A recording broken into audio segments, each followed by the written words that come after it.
more on the India's G20 presidency? Yes, I have. Now let us share some important points on G20 to our audience.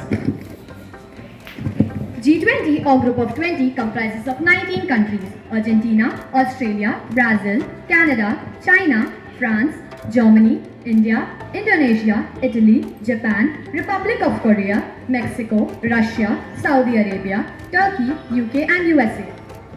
G20 member countries make up 2/3 of the world's population, 85% of the global GDP and 75% of India's international trade. G20 consists of two parallel tracks, the finance track and the Sherpa track. G20 does not have a permanent secretariat but instead has a rotating presidency.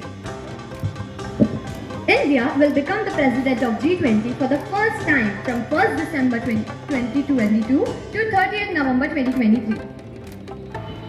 There will be 200 plus meetings across India during our G20 presidency.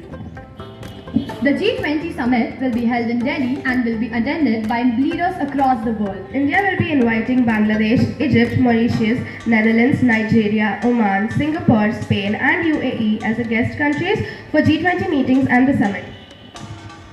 The logo for India's G20 presidency is made up of Lotus, the national flower of India, and the earth, which symbolizes living in harmony with nature. The theme for India's G20 presidency is Vasudhaiva Kutumbakam, or One Earth, One Family, One Future. It is drawn from ancient Sanskrit text of Maha Upanishad.